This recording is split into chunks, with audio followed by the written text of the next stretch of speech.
BTP, yo.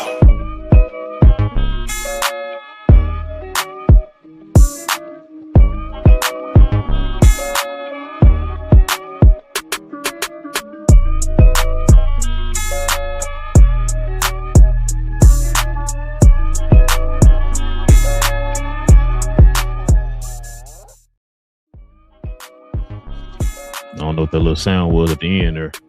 But YouTube, GloYard Game Podcast, listeners all over the globe, guys. Welcome to a brand spanking new episode of Cap and Crown NBA Podcast. Members only. All right, it's just our way of showing thanks to the members for showing love to the channel in that special way. We do this every Friday for the members. And yeah, glad you guys are here with us, man. Y'all already know. If you're new to the channel, hit that subscribe button.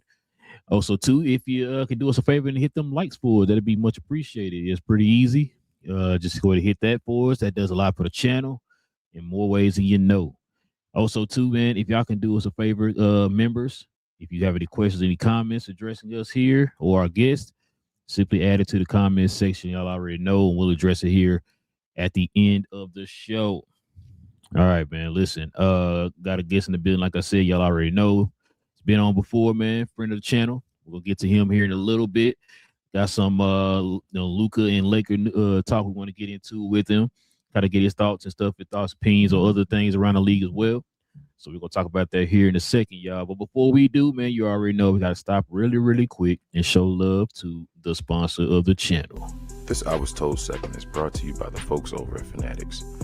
Fanatics is the world's largest collection of officially licensed fan gear from all the leagues, teams, and players you love the most, including WWE. You can earn fan cash to redeem when your orders, jersey protection for when your favorite player is traded or changes teams. They also have an unrivaled selection of authentic fan gear and Fanatics exclusives that are only available on the site. So if you need some merch and are interested in helping the channel, scan the QR code on the screen or follow the link, which is always in the description. Kawhi, boy, more news still coming up. It's crazy. It ain't good for Kawhi. I think it's gonna be good, bro. Let me add something else too, bro. That I found out about the shows on the mobile side. If you're watching us on the mobile side, I know a lot of folks are watching us on the mobile side. Please hype this video. It's like a like or whatever like that as well. You get to hype a video up so that other folks are able to see it as well. It's like a little, like, I guess, game or a way you can play on YouTube if you're on a mobile, make it interactive. But please hype the video, please. Bro, there's so much stuff on YouTube I don't even know nothing about. Yeah.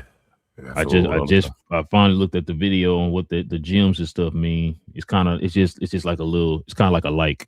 Yeah. You know what I mean? In a way. Yeah. But it's kind of like a super chat like, but you don't really get anything for it. But not mad at it. Yeah. Yeah, send those too. I don't know how to send them, but yeah, send those too if you want.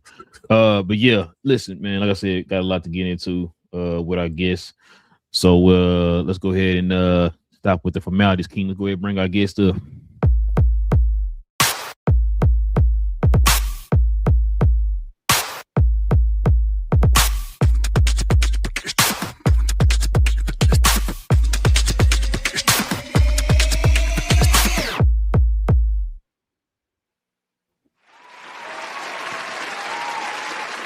Well, what up, guys? What up, Matei? We don't have Greg, but we got Matei, man. What up, Matei? What up, guys? Always glad to join and glad we can have another basketball talk. It's always good to have basketball talk with you, man. I see you over there. How's the temperature over there? I was just about to ask, man. Hot. Oh, man, it's hot. We're in the hundreds, like, for the past couple of weeks, and the humidity, like that's what gets you. The humidity. The heat is one thing, but when, there's like 70-80% humidity in the air, it's just like you're feeling like you're in the tropics somewhere, just not the same greenery around. It's the same. Rel knows nothing about humidity. Yeah, I know absolutely nothing about the heat over there in Slovenia. Shout out to Texas. Listen, man, we got a lot to get into with you, Matei. I guess before we start, man, we can get your thoughts on the Kawhi Leonard situation, man. I know you heard about what's going on with Kawhi. More news just dropped. Supposedly he was getting some sponsorship from the people who do the jumbo screen at the stadium, man. It's getting crazier each day. Actually, I've been just listening to the last Pablo Torres pod before we started. Just started. That's what I need to listen to. His latest news down, the one you referred to, the Jumbotron deal. Like, how many under the table deals has he actually done? And what are they gonna wait? Like, are they restarting the investigation now? Is the league gonna investigate all of those deals, and it's gonna take another like year till we actually find out what's gonna happen? Is the trade like on the shelf now till they actually resolve this? And does it mean it can actually go into next season? That's what I'm wondering now. It's a bit of a clown show. Like, and I'm talking about the league now and their investigation, not just the Kawhi part and Uncle Dennis and the Clippers, Ballmer, everything they've done. The league's not managing the situation like they should. I think they're making too many mistakes. It's been a bad run for Silva.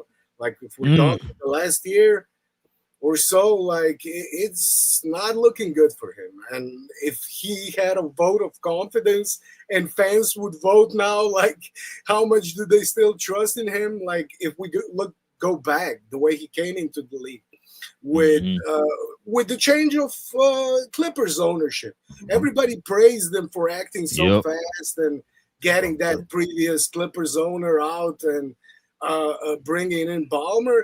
But now the same Clippers might actually be part of his undoing. I mean, I don't think he can lose his job based on, just everything he's done and the way NBA operates. But, like, it's not looking good. And it's not looking good from the team perspective, from Kawhi's perspective, and from the league's perspective. So, I don't know. Like, I'm just waiting for another. Like, what's another deal he's done? And, like, if they don't come down hard on them, then they actually invalidate everything the league stands for. That's what I've been saying, Matei. That's what I've been saying. You got to, man. Like, it can't be a slap on the wrist. Because then, like I said, then I give everybody else incentive to do whatever they want to do. Like, I'm just gonna get a little $500,000 fine. I'm good. I'll risk it. You know what I mean? Like, it's crazy. Can be just money. Because I mean, 500,000. Like, we're talking. Like, that's not a lot for Kawhi, but when we're talking Ballmer, that's like a buck for us, or even less. I mean, so Steve Ballmer means so much to the Steve Ballmer means so much to the league, though, Matei. It's like with the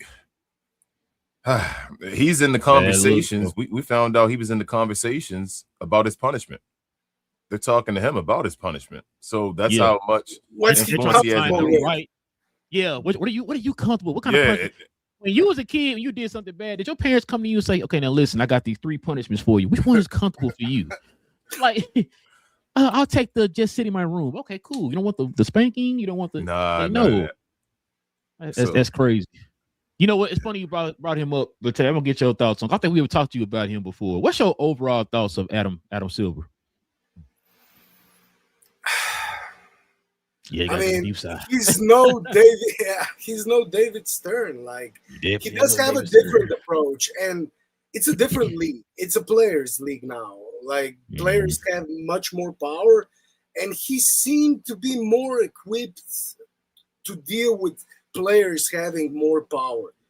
But on the other hand, when it comes to managing the league, you have to be a bit of a dictator in some instances. That's why you're there. Like, you do have the ultimate power. You do wield an enormous amount of power. Like, it's its own ecosystem, and he is sort of a dictator there. But he's not acting like one in some ways, and in other ways he is. Like, it's weird. There's been just like so many weird stories lately with Silver. That, I mean, I'm not a fan anymore. I just think, like, they would need somebody with a harder hand. Like, they would need somebody who with a vision as well. Because, like, just one of the last bad stories that came out, the whole sale of Trailblazers. But we can go back to Dallas Mavericks sale as well. Like, that that didn't go smoothly. Cuban had a bunch of, comments after that, like the league made me take out some stuff and stuff like that. But just the sale with the new corporate owner and the way it's going there, like how did the league actually approve a person like that coming to the league, whose only goal is to earn as much money, get out as much money out of the team as he can? And we know, like with the teams, it's not, sure, it earns you money, but usually people invest in teams now, like, because they have an enormous amount of money, more than they know what to do with. And they, at least in the past, they were sort of fans. But now, with all those financial funds coming into the league, being the owners, it's a lot of things is changing in the league. And I don't think Silver is the best person to deal with all of those changes. And I think he's made too many mistakes already in the last couple of years. So, and Matei, you know what? I think what is happening too is like things. So the difference between when Silver's running things and when David Stern's running things. When David Stern was running things, he was the catalyst behind those changes in the league, right?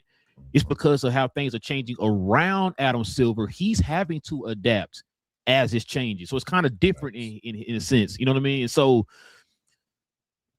he's going to have to, like you just said, he's going to have to learn how to adapt and change with whatever is happening with around the league. Like you said, man, it's a big difference from when David Stern was running it to him. Now these teams are worth like $10 billion. Now, you know what I'm saying? Like, I don't know if y'all heard when they're talking about the two doing expansion teams. Whoever owner comes in to try to buy those two teams are going to have to come to the table with $10 billion off the top. Yeah. You know what I mean? Like, so it's a different time. Like, when you said that, my mom went to that, I said, okay, you know what? I might give him a tiny bit of a leeway on that because things are changing differently how they're changing with David Stern. You were the catalyst for the change. You're just part of the change when it comes for Adam Silver or whatever, right? So I give him a little bit of it, man. But there are some things, it's like, you got to kind of, it's like, I don't know, it's like a lot of common sense stuff with him, man. Sometimes it's like Adam, like you're focusing on like, what's the one thing we were talking about, him changing up, certain rules, All-Star game or something like that, right? Like it's certain things like that, like that's not important right now, bro. The All-Star game, or I should say, like when I say when he changed it up, what he changed it up to, that's not it. Like you kind of missing the point on why people are saying the All-Star game is not the same. It's not because it's not fancy enough or trickier enough. You know what I mean? Like it ain't. It's the effort. That's it. It's just the effort. How can we hone in on the effort that's given at the All-Star game, not what the spectacle is? That's not the issue. The All-Star game itself should be the spectacle. It's what the people are giving you on the court. That's the thing that we're talking about. And it's like, it's stuff like that he's missing the point on. It's like, Adam, just pay attention. Yeah. This is what it is. No, I'm hearing a lot of people say they're shooting too many threes. That's the issue. Like, that's not what the case is, Adam. That's the part that gives me about Adam, bro. It's like sometimes he missed the mark on a lot of things that he can simply correct, and that'd be the issue. That'd be the end of it or whatever. But that's my only issue with Adam, bro. Like I said, I'm going. My bad. Go ahead. The changes part you mentioned, like all the changes the league is going through. We're talking like the social media era. We're talking the whole betting part of the whole league, like league embracing betting and everything that brings with it when it comes to the players, when it comes to the organizations. Now we're talking prediction markets too, and how that comes in. The sponsors, embracing the sponsors, not just like in the background, on the jerseys now as well. There are so many changes coming to the league and stuff that will affect the league for decades to come. So the decisions they're making now, we're talking expansion as well. We're talking expansion to Europe. We're talking about the whole NBA. Forgot about that. Right? Forgot about that. Like he's juggling so many big balls. Right. he's juggling a lot of balls right now. A lot of big issues are, and it's gonna, like I said, it's gonna affect the league way down the line. We're talking years. I'm gonna tell you, and when you said that too, maybe that's the issue. You're trying to do too much. Maybe you focus on that one thing. Let's get that knocked out first. I was about to say that. You know what I'm saying? He's expanding. He's doing too much expanding before he at the same time before he perfects one Yes. thing. You feel me? Like usually, like they say, you don't want to go ahead and do too many hobbies or whatever at one time. You want to perfect one thing, and Get then one once thing you done, perfect yes. that, then you move on to the next thing. Adam Silver is too much for the bottom line of the product and the global marketing or whatever like that. So now he does things where it's just like, well, let's get us out of there and let's get $1 here, get $1 there with an ad or something like that. We're in a booming period instead of like bettering the game. Let's put games on every streaming service out there instead of focusing on one or whatever. Focusing on bettering. You feel me? Or bettering how the game is presented. Like we talk about ESPN and all. Like, bro, the way ESPN talks about the game is trash. Why don't we better ESPN first and deal with that partnership before we continue getting other partners? But he's not thinking about that. He thinks about, well, let's just get 15 partners, even if 3 of them are trash the way they present us or whatever like that. It doesn't matter. We still have those 3 are the loudest of yes, the 15. but we still have 12 of the others. He feels like instead of like, well, those 3 are the loudest, like you just said. Mm-hmm. Yeah, no, that's a great point too. Because like I said, I think when Adam Silver, like you just said, Matei, when Adam Silver first got there, me and King was like, we like this guy because of what he did with the whole Donald Sterling situation or whatever, right? Like, okay, he one of those guys where he's kind of stern a little bit, but kind of fair. We felt like he was in the middle of what David Stern was. But as time is going on, it's kind of what you were saying, man. It's just like, bro, what Adam, come on, bro. What are we doing, man? Like you were chosen. Yeah, you're too far the other way now. And it's like you were like, he's like the complete opposite. If you had a coin, it's David Stern, the other side is him. Yeah, you know what I mean? So that's why I was like, we always thought he was the chosen one when things were kind of the beginning of it, right? And like there's some things that he added that I'm like, okay, it's cool. I'm not used to it. We grew up in a time where, hey, you got the regular season and you got the playoff. That's it, right? Championship, whatever. Now you got, you got NCAA tournament, you got a play-in tournament, all that. That's fine, bro. That's fine. At first, I wasn't cool with the play-in, not by play-in, but the NCAA tournament. I was like, okay, that's unnecessary or whatever. But I mean, it is what it is. Play-in, I thought that was kind of cool. You know what I mean? Get those teams at the bottom a chance to kind of fight one more time to get to the playoffs or whatever. That was interesting or whatever. But other than that, man, like it's. And we're talking new CBA as well. Like he brought in. So the whole parity era is his thing as well. No more. No more big. Do we blame the CBA on him though, Matei? Or is that more on the players association? It is what he wanted. It is what he wanted. It is, but I mean, they had to sign off on it. I can't believe the players signed off on it. I always just can't believe the players signed off on CBA. They have to take their part of the blame for it when it comes to signing off on it. But it is what Silver wanted, and he got it. It to a certain extent, I think that is because that's why he added the play-in and all that stuff. He wants that parity to add to the playoffs. He wants parity, absolutely. Yeah, because you love the play-in, like you just said. I love the play-in too. It's fun when it's happening, but bro, like we say, more than half the teams in the league make the playoffs now. So it's kind of like, kind of lose it a a little bit. Yeah, what are we playing for? Then changing it's like the whole tanking. Everybody can. Yep. So I don't know, bro. There has to be a comfortable medium somewhere. Like he has to figure this out because I don't know if 20 teams should make the playoffs. That's a lot of teams, bro. Out of 30 teams, 20 of them make the playoffs. Bro, you 36 and whatever, bro, and you trying to make the playoffs. Yeah, like that's like no. It's fun when it happens and seeing, you feel me? It's fun to see the situations where a losing team or a team that's a lower seed may beat a higher seed. Like that's always awesome. That's why football one and done and stuff like that, or even the March Madness and all. You love that situation because it's one game and then you have no tomorrow if you don't get the game. What they should do instead, then, which the NBA won't do because they too much about money, just go back to the different formats. Let's get best of 5 or best of 3 in the first round. Then let's go.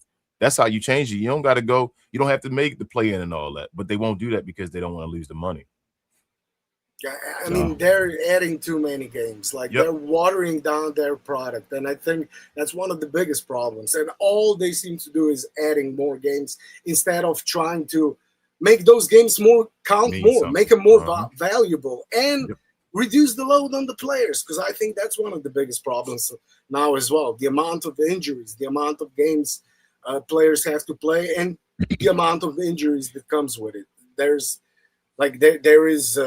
There's way too many injuries in the last few seasons, and the trend is only going up. When you look at it, I just saw a couple of days ago a post like somebody doing research on the amount of Achilles tears and Oh yeah. how it really spiked, and it's connected to strains, of course, calf strains and hamstring strains in some ways. So like it's a huge problem, and instead of actually addressing the problem, they're just going the other direction. Giving you more. Here you go. Yeah.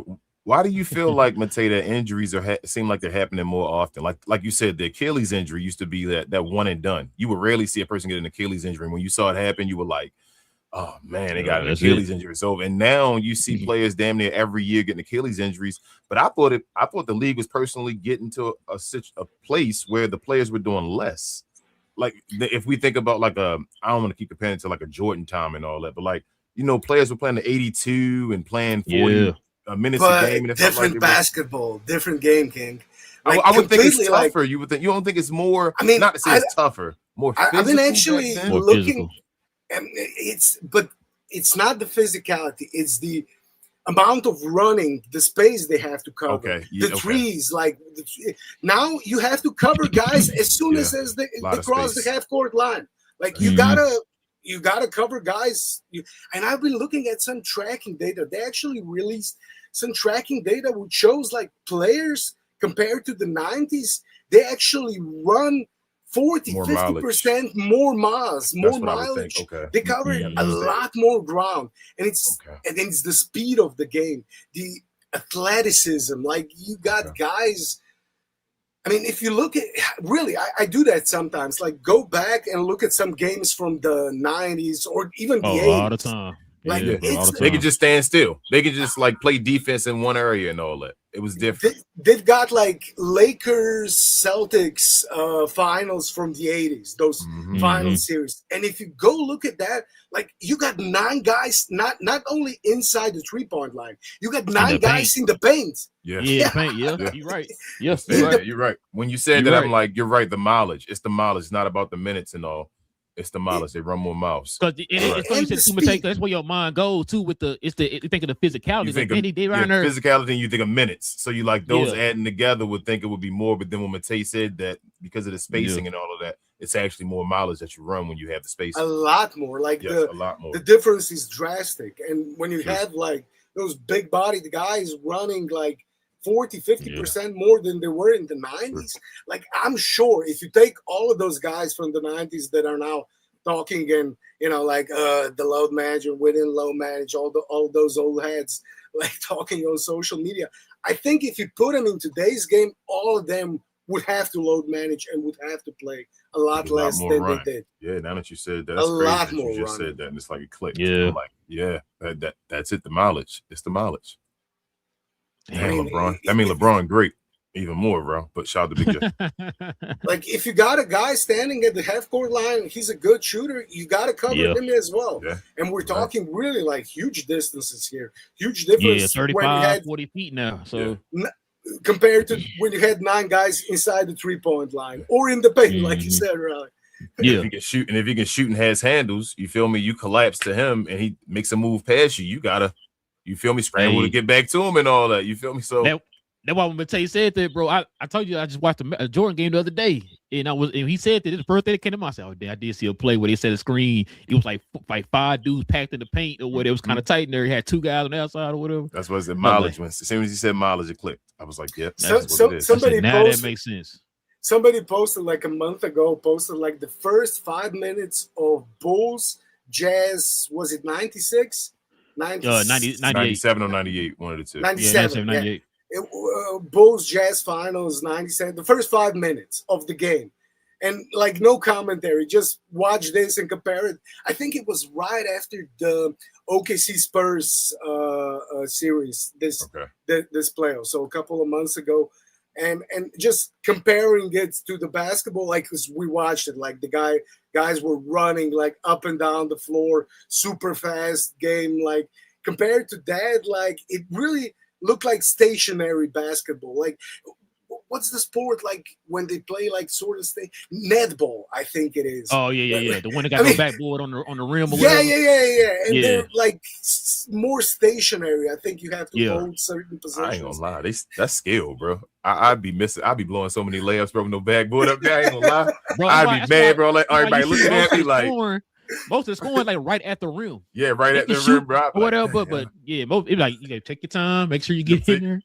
It kind of looked like, I mean, comparing those games to the games now, like it kind of looked like that. And people are saying, yeah, the pace was fast in the 80s, fast in the 90s. Sure, there were a lot of possessions.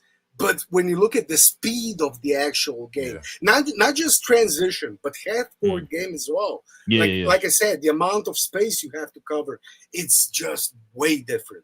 And I think that's directly connected to all of those injuries. Like it just two things.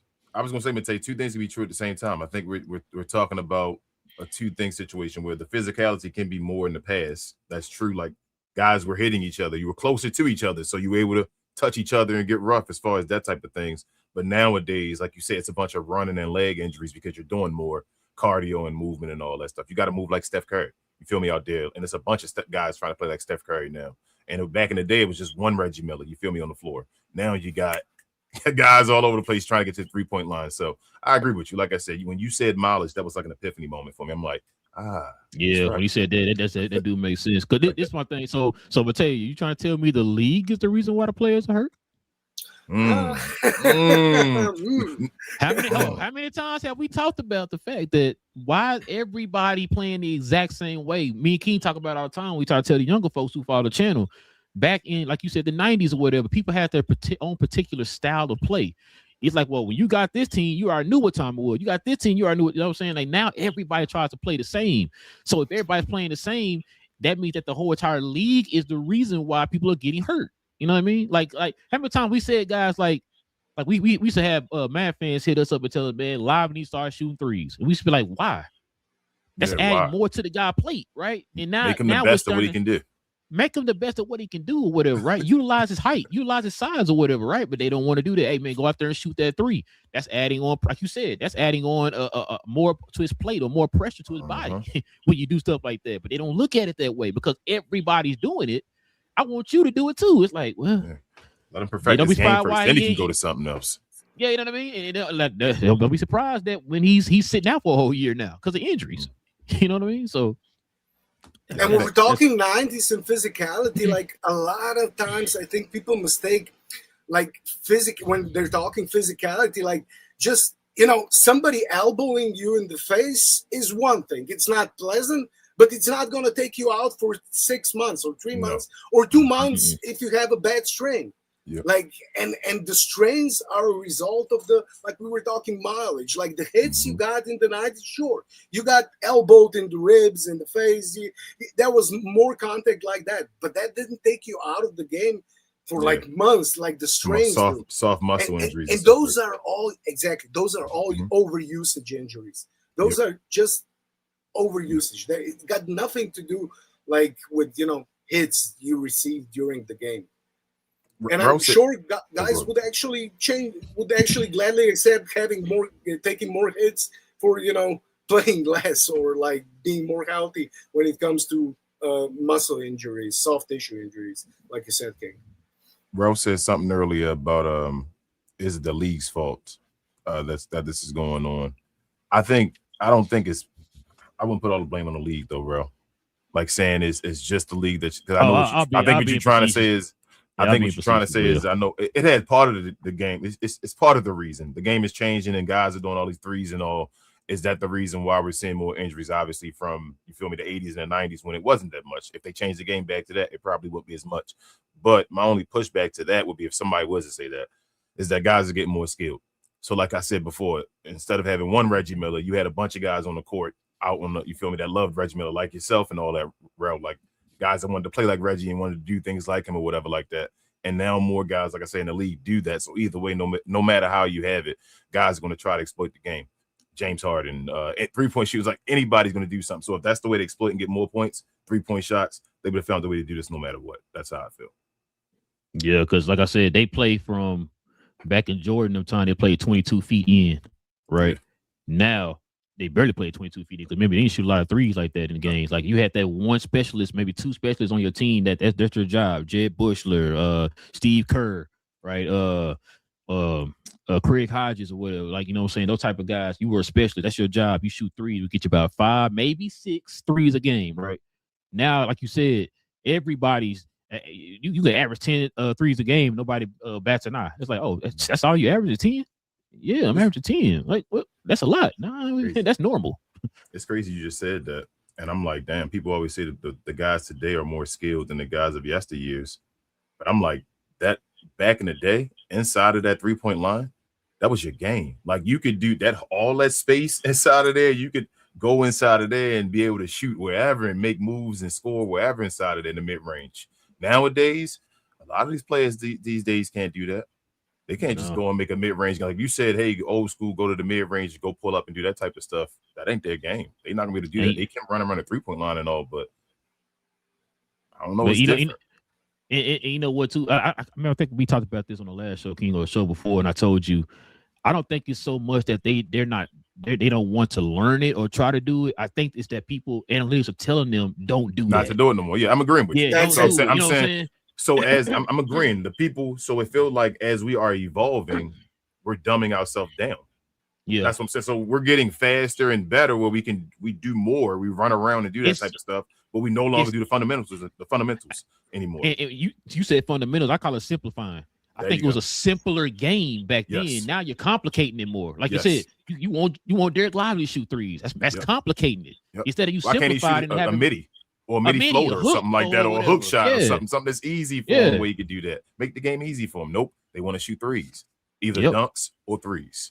What I tell you the other day, hey, I'd rather shoot, 20% from 3 than 40% from 2, because I get more points from that 3. It's like, but you're more efficient from the 2 though. Like, and that's the analytics part. 3. That's analytics.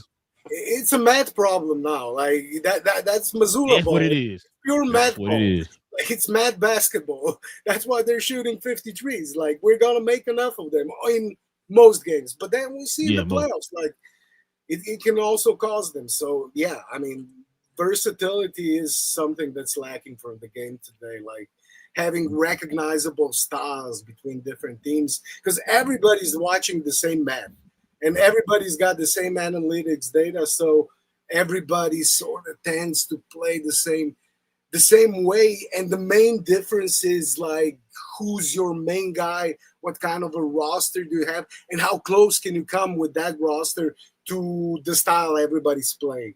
So you have to have some versatility just because you don't have the same talent on every team. But and that's what causes some versatility. But everybody strives to play the same way, basically, because they see it. They see those math problems.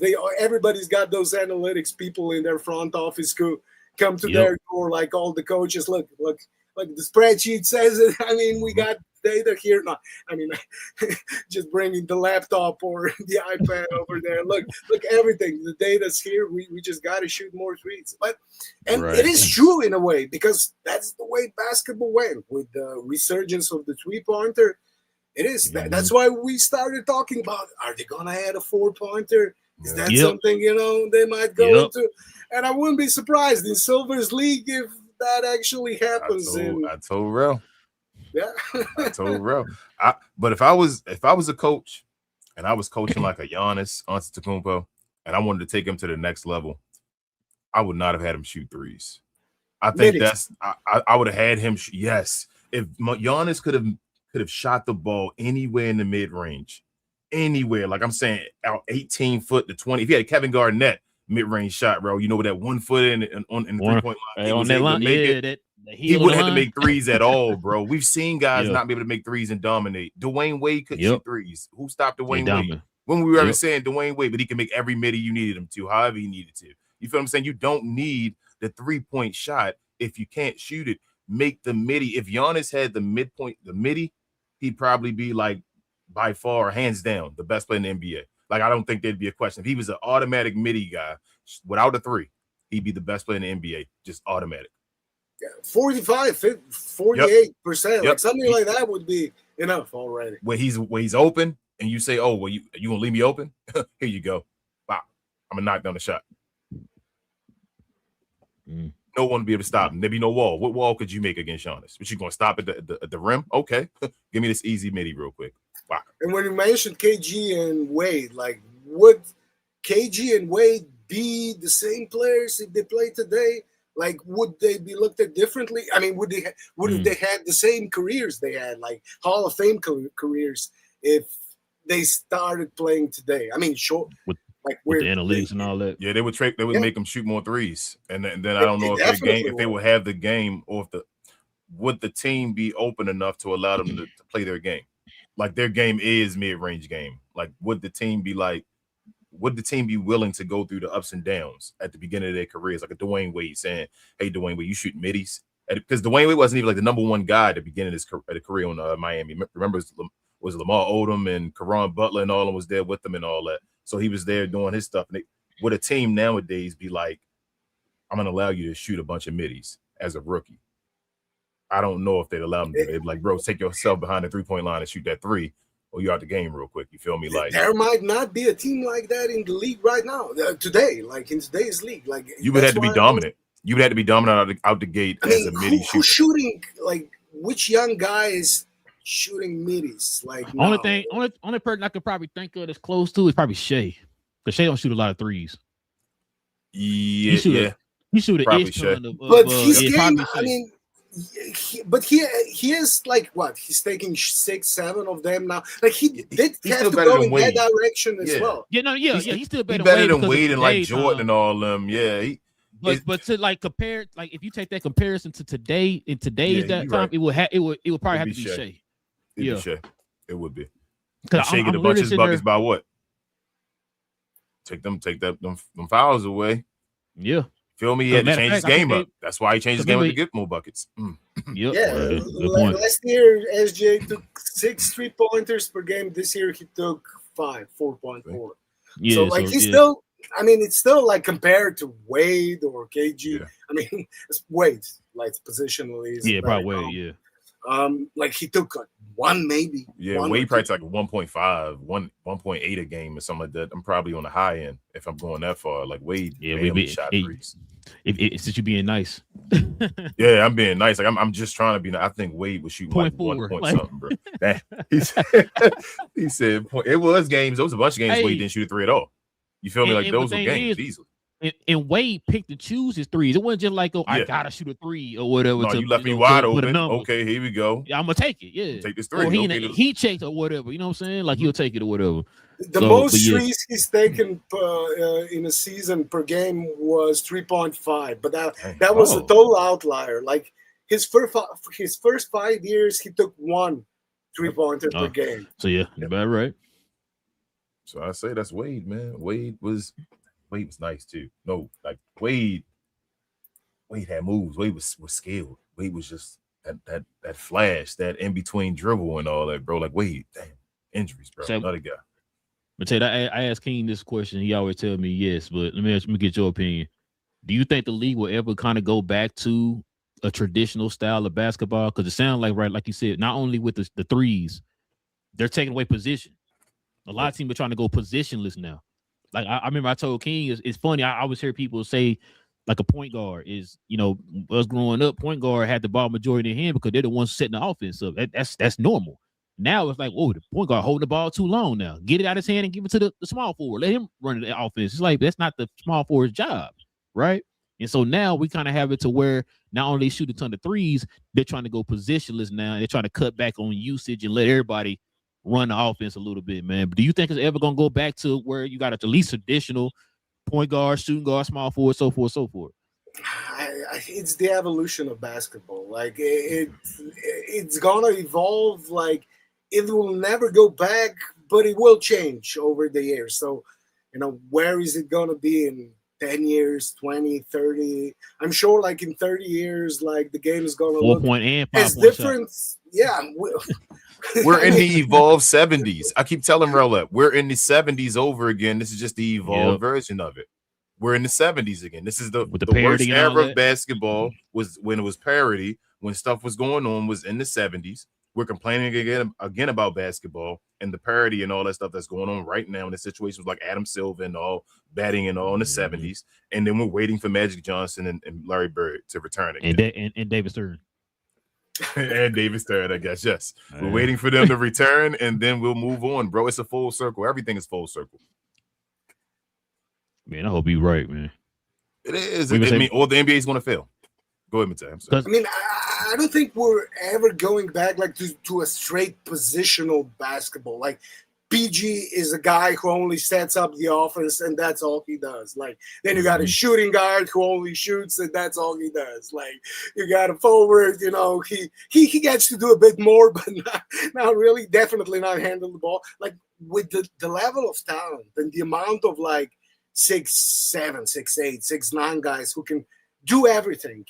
Yeah, you're not going back because the talent is not going back. Like the evolution of players, the evolution of basketball, it goes hand in hand. When you got players, when you got 7-footers who can pretty much do everything with the basketball there is to do, you're not going back to big just, you know, posting up or, you know, playing pick and roll, and that's all he does.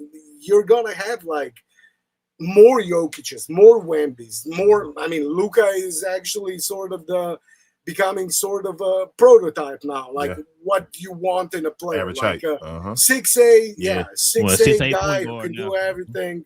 You know, who can shoot, who can pass, who can dribble, who can, you know, pretty much. And if they can't do now, like if they're too one dimensional now, it's harder for them to stay in the league. So every player is gonna strive to, you know, do, at least when we're talking the top echelon of players, the most talented guys, you're always going to have role players, but they're just going to sort of, you know, try to fit next to the main guys who are going to be, you know, I mean, you know, you can only wonder what Wemby 2.0 is going to look like, or Luka 2.0, you know, when you got, you know, guys who can do everything Luka can, but can also, like, I don't know, defensively lock down everybody, you know, and stuff like that. So, or be a Steph Curry like 3-point shooter or something like that, where it's just automatic. You feel me? Like just crazy stuff. Yeah, exactly. And with the evolution of shooting as well, you're definitely going to have a lot more. You already do, but even more 7-footers who are taking step back threes. So, and what do you do about that? You know, we're going to label them differently now. They're no longer going to be labeled like point guard and all. That was you guys remember Rashad Phillips, like the Luka draft guy? He actually, one of the interesting things he did, like he got deservedly so ridiculed for some of his Luka things, but he actually put out the book where he tried to redefine positions, and he had like dual forward, like stuff like completely new terminology.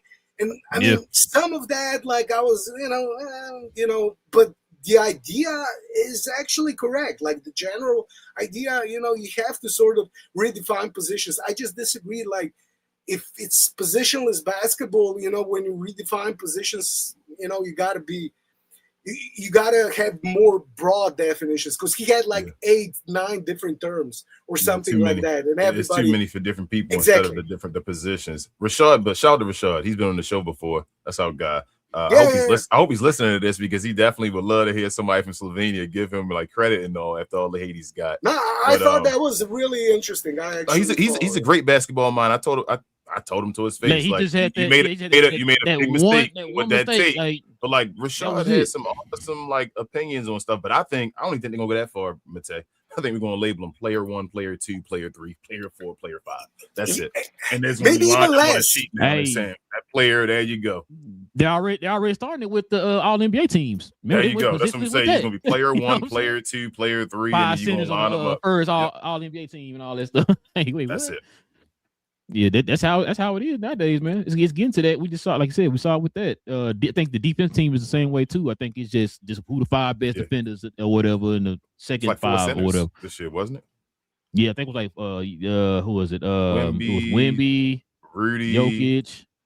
Oh my God. Wemby, Rudy, Chet. It might have been Triple J as well. That was on there. Somebody else. I know them 3 were on there. Rudy, Wemby and Chet were on the first team. Was it one? No, Thompson brother didn't make it. I can't remember the other two. Oh yeah, Matei looking it up real quick. Matei doing his research. Or somebody send it to you real quick. It's Wainby, Chad, Osar, Rudy, Sarr. and Derek White. That's the Sarr. first. There you go, Derek White and Osar. Yeah, man. I mean, Osar Nice. he's. I always thought Eamon is going to be better, but now it's looking like Osar is the more talented of the twins. I think Amen, or Amen, I should say, might be more all around talented. Sora might be more defensively, like that might be more of his niche to just straight stay there. So he may be better overall on defense because of that. But I think Amen has more of a overall and an offensive talent as well. Like a man can be a Sean Marion type of player. But he hasn't shown it yet. Like No. But Asor has also been asked to be, I feel like, more of a role player. They want Amen to take that step to be, you feel me, that they're trying to get him to take over games and be that and have him be a point guard completely and all without Fred VanVleet. I think Asor is just do your role right now. Like they would love him to get 3-point shot and all that stuff and be a great just 3-and-D guy that runs transition and that type of stuff. But hey, go ahead, bro. Did y'all see that tweet that went on? They showed the Thompson twins. They were like after they got through lifting weights or whatever. And somebody posted everything, but trying to learn how to shoot a jump shot. Yeah, I knew you were gonna say that. When I saw that, bust that laugh. I said, I'm thinking the same thing. Like, what does God do with your jump shot? Come on, bro. Just work on that. Like, I think we said it before, Matei on the show. You remember how Bruce Bowen used to play, right? Yeah. He shot like 55% or whatever, or corner threes or whatever, right? It's like, bro, listen, if y'all at least add a corner 3-point shot to your game, you know how much that would open up the offense? Yep. You know how much of a threat you would be, especially for Detroit. That will open up the lane tremendously for my guy, what's my guy name, King? I'm blanking. Cade. Thank you for Cade or whatever. So and you athletic. They two of the most athletic players in history on the baseline. Athletic. It would be so if somebody collapses, too aggressively, zoom, like you said, gone right to the rim for easy dunk. Yep.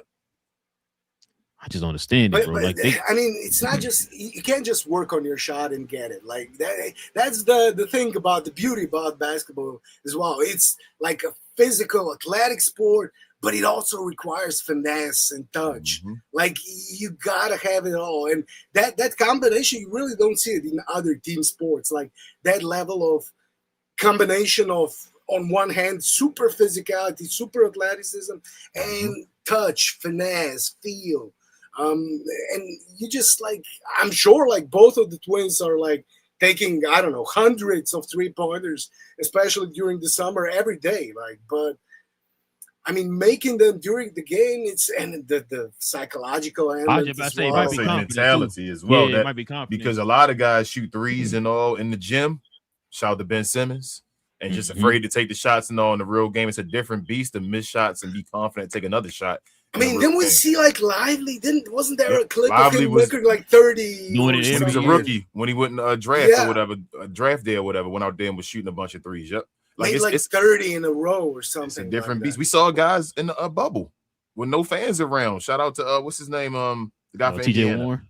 TJ Warren. Yep. TJ Warren showing off, becoming another whole different player, man. That's a blast from the past. Bubble Jordan. What they call him? Bubble Jordan. Different players, man. 50 balls there. Yep. Man, that's crazy, man. Matei, I'm gonna get you a last question, man, before we kind of move on to the question comments. What's your take so far, man, on what the Lakers done this offseason with Luka in the game?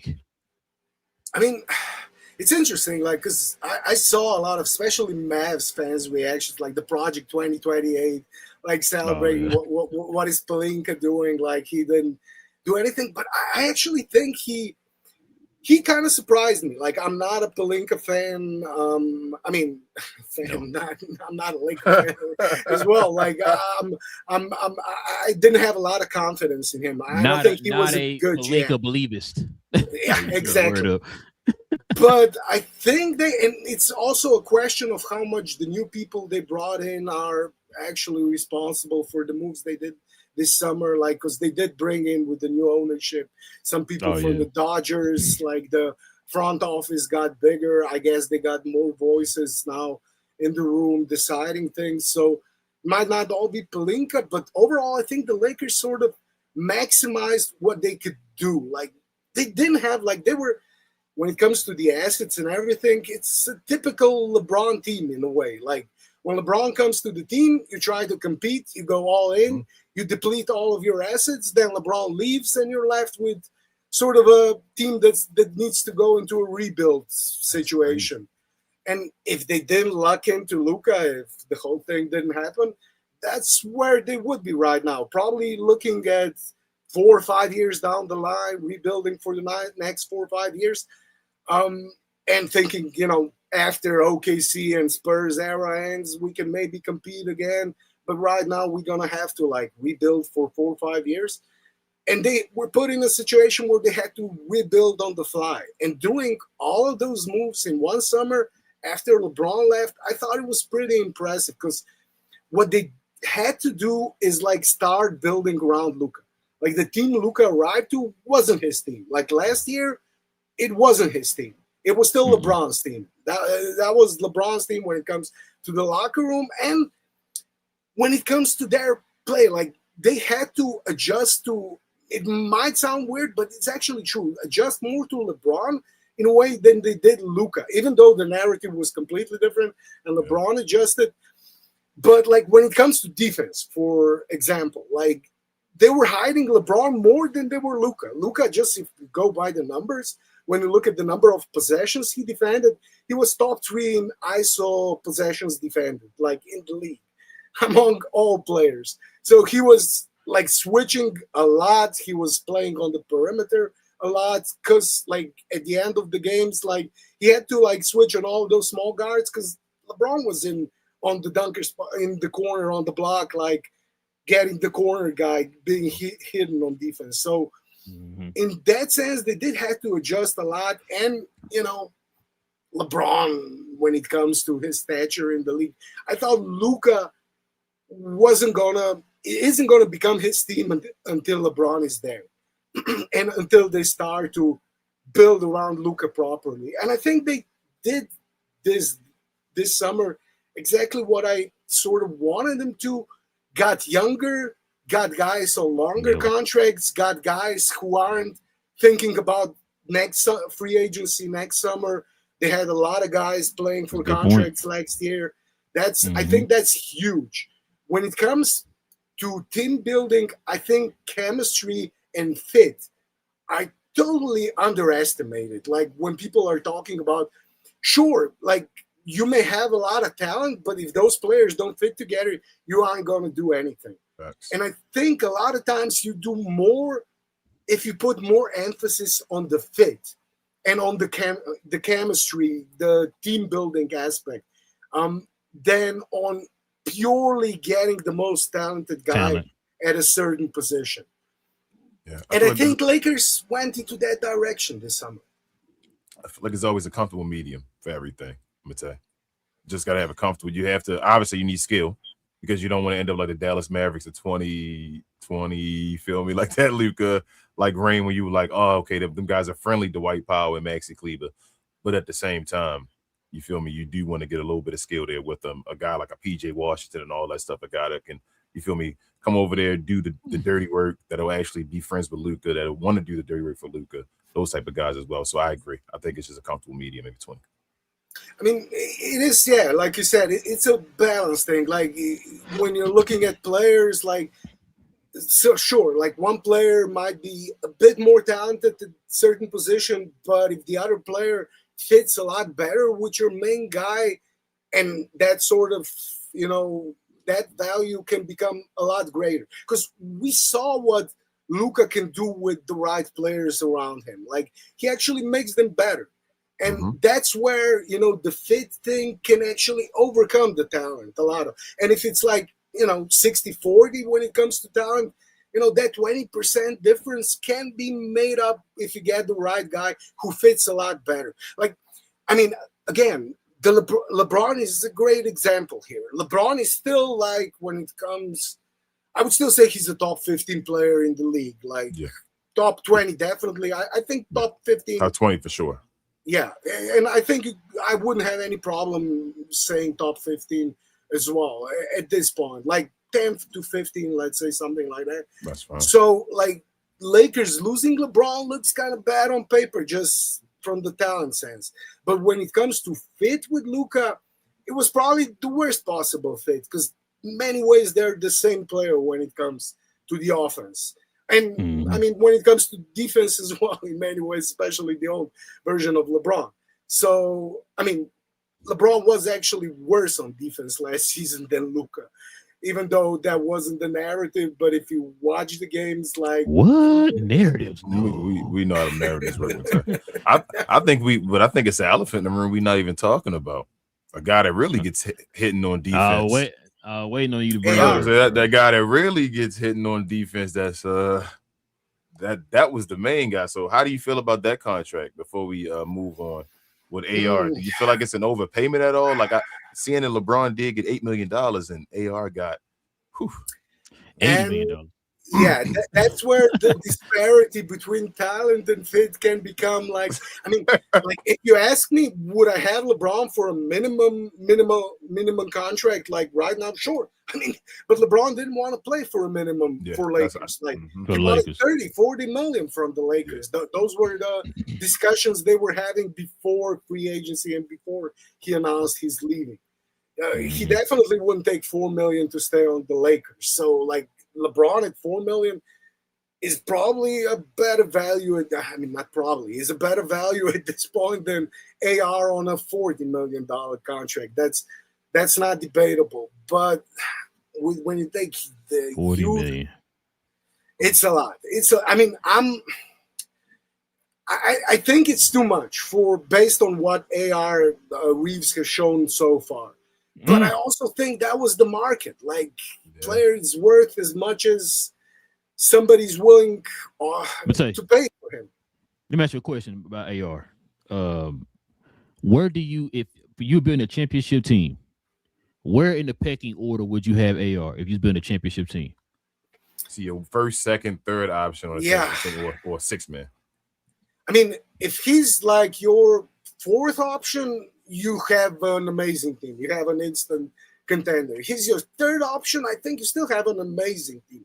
I'm not convinced he can be the second option on a championship. Thank you. That's what we've been saying.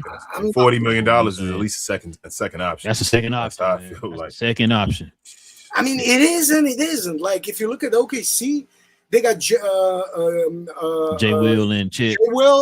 Chet at the same amount of money. And who's the third option here? Hey, Mate, and now look, they won that chip, and winning that chip changes things. And now they're at a point now where they got to decide to get rid of their guys to keep Chet that money and all, or like, you feel me, it starts becoming a situation which OKC ain't the clear-cut favorite no more. They just win the chip anymore. Got rid of Dortz. Yeah, like, so you got to play with that money now with this new CBA, like we said. Like, it's crazy. So paying a guy $40 million, they didn't want to give Jaylen Brown his money, remember, and he was in the MVP conversation and all of that. And they're talking about giving Austin Reeves, and then to follow that up, Walker Kessler probably got overpaid based off of what he did or what he did in his career so far. So what do you think based on what he did? Yeah, definitely. I mean, next season I think he's going to be 10th or 11th highest paid center, big in the league. And I think he's going to have to be a top 10 or maybe even a top 5 big in the league to justify. There you go. That. Move that number. I think we need to be 5. The bigger problem might be how much they gave up for him when it comes to assets. 2 first-round picks, 2 squads. Like $32 million, like, if he is a top 10 big, then it's going to be a completely justifiable contract when it comes to the size, the amount of money. If you had to call it, Mate, what do you think he's going to be? Is he better than Daniel Gafford, Mate? Will he for sure be better than Daniel Gafford? Yeah, I think he is. Okay. I think he is. I think he is. Like, just based on what he's shown. So, like, when you look at his metrics when it comes to defense, he's an elite rim protector. He is. Like, in that aspect of the game, he's in the 99th percentile when it comes to players. And, you know, I don't think there's a lot of better rim protecting bigs. Like, when it comes to pick and roll game, he still has some areas where he can improve, but he's a solid lob threat.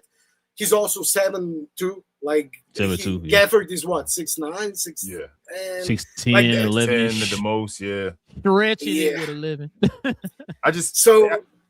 Does it impact the game as much though? I don't know. That's where metrics kind of scare me with Walker Kessler, because no one really looked at the Utah Jazz with him as like a powerhouse defensive team. Like a Rudy Gobert. Rudy Gobert is a great quote unquote rim protector, and he's usually seen as like a guy that changes a defense. Now, I'm not saying Walker is trash at defense. I don't know if he's that anchor of a defense though that the Lakers may need. They could just change the dynamic of everybody, where it's like, man, I'm gonna make everybody a great defender because I'm in the middle of that. And if he can't do that on defense, I just don't know if his offensive game. Like I don't know. Like I know he's young, and just from what I've seen in Utah, I'm just like, I know what Daniel Gafford can do offensively. I've never seen Walker Kessler do that offensively yet. Maybe he does that in his bag or something, but he was kind of Utah. Like they were tanking for the past 5 years. Like as long as he's been there, they were basically tanking. They were trying to lose. They were benching him because they were trying to lose. Like the reason he did the surgery last year, because that's something. The shoulder thing was something he played with since college, and they sat him down. They said, "Go get the surgery because we want to tank again." So like I don't think you can look at all of the impact metrics from Utah and just translate them. Like I'm looking at what can Luka do with a big like that? What can Austin Reeves do? Like considering the entire roster, how they build it, how is he going to look on this roster? How is he going to play on this roster, considering his age as well, the room for improvement? And I think he can justify the contract he's been given. It's not going to be easy. It's not just top 10 big. I think he has to be in a conversation for DPOY to justify that contract. Yeah, like that's. I think he DPOY. Like, or at least like second team all defense again, top 10 defender. Top 5. Like he's gonna have to be in those conversations to justify. Like based on what I saw, like I was watching some film with one of the huge Walker Kessler fans, like that does Luka stuff. I don't know if you guys know Showtime. On Twitter, and I was watching some Walker Kessler film. Yeah. He's been big on Walker. Like when Luka was still in Dallas, like he wanted Dallas to trade for Walker Kessler because he's been that big on him. And I was watching some film on Walker with him, and it is like when it comes to his defensive instincts, like it's not just the physical, like his size, but it's also the timing and the IQ. I was watching him like count his steps, like when he had to block a shot, like count the steps so he can actually launch on the right foot and time the block perfectly. And stuff like that is like next level stuff when it comes to defense. So like I'm pretty high on him. Like I would be like if he's not in DPOY, like, and I'm not talking like he's got to win it or like got to be better. In the conversation, just being seen as a great defender, just being in the conversation, one of the best defenders in the league, and all that. 6, 7, 8 guys who might be in the conversation. If he's not that next season, I'll be disappointed. That's my expectation for him next season, and I'll be looking at his defense a lot more than offense. And not only that, but your boy Austin Reeves, me and King has said this too. For the Lakers to take that next step, for them to kind of be in that conversation or close to the conversation, not only does Walker Kessler have to do, he got to be an all-star. He has to be an all-star. Like this year, that ain't even like conversation, not reserved. Like you was they already have their team. Somebody got hurt and then you got called up. No. You got to be one of them guys. To be fair, he would have been all-star last season. Yes, last year he would have been. Yeah, but even if he becomes an all-star this year, I'm still like I need to see the playoffs from Austin Reeves. But he got it. I'm agreeing with you. Yeah. He has to be an all-star, damn near an all-NBA player, and he has to be, like I said, he got to be in the playoffs. Got to show off. That's when we can't be waiting till his 4th game plan this year for him to get above 23 points, which was his career high. You feel me? In the playoffs and all. That's ridiculous. You're a number 2 and you're calling yourself him. But lastly, on that Walker Kessler, I'll change the comparison really quickly. Not Daniel Gafford then. How much better is he than Lively then, Mate? The things you saw Lively do and the way he can play. Is he on that same comparison, or you feel like he can do way more than Lively? I mean, I was super high on Lively. It really it makes me sad to see like what the Mavs did to him. Like they're talking the medical side of things, like what Nico did with the bringing his guy, making him run sprints with a broken foot. Like that's. I mean, I was honestly, I was in a chat like saying like he should sue the Mavs. Like he should actually sue the Mavs. They cost him hundreds of millions of dollars. Oh, he probably will if his career ends shortly. Not would. Like, you feel me? If like something happened where something with his foot and all that, he probably eventually will. You hear about the extension they talking about giving him? Nothing. Most of the extension, I haven't heard it. It was it like 50 million or something like that for like the 3 years, something like that. Extension, something like that. So it was some low. 16 per year. Yeah. Yep, I knew it. Something like that. Yeah. That's crazy.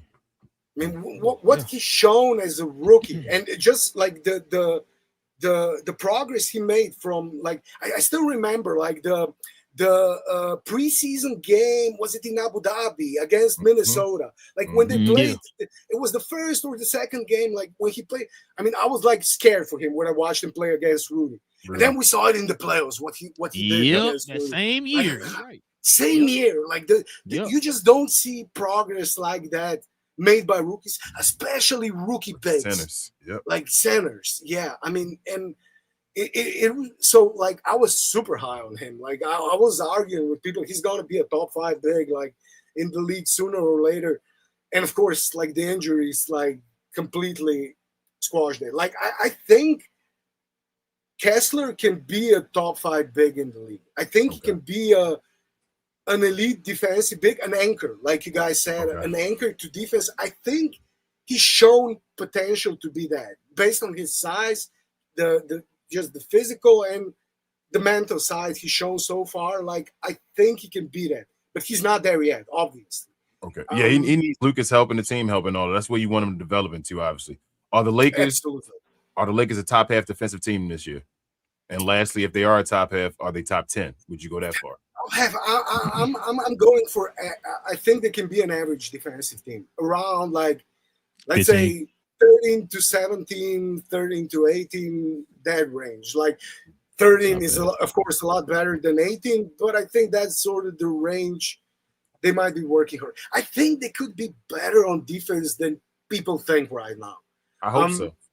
Because we've seen like, I mean, how good, like what would the defenders Mavs had like in 21, 22 season when they went to the Bullock and Dodo and all that. Reggie Bullock, Dodo. Yeah, I mean, sure, like they're okay and they're good defenders, but like none of them were like elite defenders. They didn't have any elite defenders, that's all defensive guys. Matei, that's why I'm saying I think you're underselling the Lakers. If Walker Kessler is really an anchor on defense, they should be a top half defense. The Lakers, they should be a top half, damn near almost a top 10. That's what I'm saying about the Rudy Gobert thing and all I was saying of the comparison. Rudy Gobert took the Utah Jazz that had their second best defender was Royce O'Neal, I think, other than him, to like a top, you feel me, defensive squad. Like when he's playing, like every year. He changes them. He's that anchor. If Walker Kessler is talking about defensive player of the year, the Lakers have to be a top half defense. I mean, but yeah, like I said, I think top 13, top 12, like that's probably their seal. That's top half. That's what I'm saying. They have to be there if he's going to be that anchor and all the change. Like that's usually the guys that be DPOY. Even when Jaren Jackson Jr. was changing, Memphis was playing defense. Like you gotta get your team to some point, and I don't think they can be a below. You feel me? Half team, and then Walker Kessler. It also depends. Like they're off. Like I think they'll definitely, if they're healthy, of course, everything has to be like that's the first thing you have to say if they're healthy. But I think they'll definitely be a top 5 offense. Like I think they got Luka. That's a given. I mean, they got Luka AR. They got shooters now. They got people who fit at their positions. And everybody should be accepting of their role. Like there won't be the messiness there was with trying to fit Luka, AR, and LeBron together on offense. So I think the offense will run much more smoother. And if you remember, guys, back to last season when LeBron was out the first month and a half. Like, they were a top 5 offense with Luka and AR, and they had like that was still when Gabe Vincent was starting. I think Jake LaRavia played huge minutes at the start of the season. They had Ayton at center. So, like, I think that was actually the starting lineup. And they started, like, what was it, like 14-4, 14-3, something like that before LeBron got back. So, like, just getting players who fit better on offense and defense around Luka and Reeves in that case as well, I think is going to make them better. I think Luka can get, with average players, can get you to a top 5, top 6 offense. And I expect them to be at least the top 5 offense. And if they're like a top 5, let's say top 3 offense, top 15, top 14 defense, that can get you far in the when Nuggets won the championship, they were, I think, the second best offense and 15th best defense. So like they were completely elite on offense and average on defense. So, you know, defense wins championships. Yeah, Nico, we can talk about that. You need offense. Nico, my man, let's talk about it. You guys, like, the Lakers can be contenders, obviously, with a middle of the pack defense. That's fine. That was more the comment towards Walker Kessler, like him being that defensive player of the year and taking that step. I think the Lakers would be a higher defender, but Luka, obviously, with a middle of the pack defense and a great offense, is going to be one of the highest teams. Last question, though, Mate. I know I said that before. Is this a year finally where Luka gets a top 3 seed and he runs away? He's one of the top 3 seeds in the West since they got Walker Kessler and all. Can he do it and really be in the conversation for MVP? The West almost had it last year until he got hurt. The West is crazy, man. I mean, they actually would be. Lakers would be a top 3 seed last season if he didn't get hurt. Because they lost to Dallas at the end of the season, and they wouldn't lose that game with Luka playing, definitely. And that's what actually bumped them down to fourth seed. Like, so, is it possible? Sure. The West is tough, so it's always tough to predict, especially when it comes to top 4, like home court advantage teams. But I think they'll definitely be in the mix for home court advantage, and probably in the mix for that third seed after OKC and Spurs, of course. Although I do think like OKC and Spurs might not get as many wins as they did last season. Now, OKC, they're not going to get that many. But Spurs as well. I think like the league has, I wouldn't say figured out Wemby. I mean, I would say, in some ways they did figure him out, like last season, like putting physical wings on him. Like, we know his game now. Like, we know what he's trying to do on offense. And if he doesn't change or add anything to his game, I think that might be a bit of I'm not saying a problem, but it's going to be something that's going to be easier to solve. Make it harder for him, make it easier. It's going to make it easier for defenders to solve. Yes, exactly. Like Wemby should have been in watching Dirk film. Remember, Dirk had that same issue the first half of his career, and then he's had those small defenders, the 6'7" guys up on him. Right? Issue is the one playing forward and all, and started a small forward. The other one they want to play as a center. I'm agreeing with you. Should be looking at him and all, but they just trying to keep him in the paint. It's a messing with his head. He probably need to be a power forward. Wemby wants to be KD 2.0. That's what he wanted to be since, like, back in France. Like, when I watched him playing, like, I've seen him live when he was, like, 17, 18, playing in Ljubljana in Eurocup. And I mean, he is a sight to see. Like, if you see him live, like, it is like an alien, like watching an alien.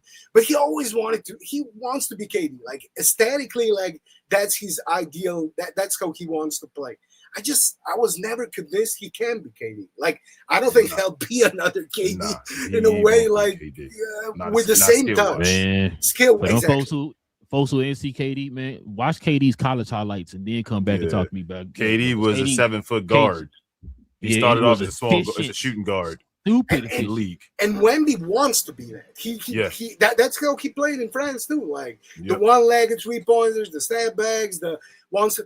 That's why he would lose big games. NBA. Exactly. And I think there's just a certain point where you're too big to play like that. Like maybe like sound like KD size might be the absolute maximum you can do when you can still like have your handle low to the ground enough so you don't get stolen. Balls don't get stolen from you. Wemby shoots more threes than KD. KD never was like a 3-point shooter like that. KD gets to the mid-range drives. Like people think of KD's game is just like shooting threes.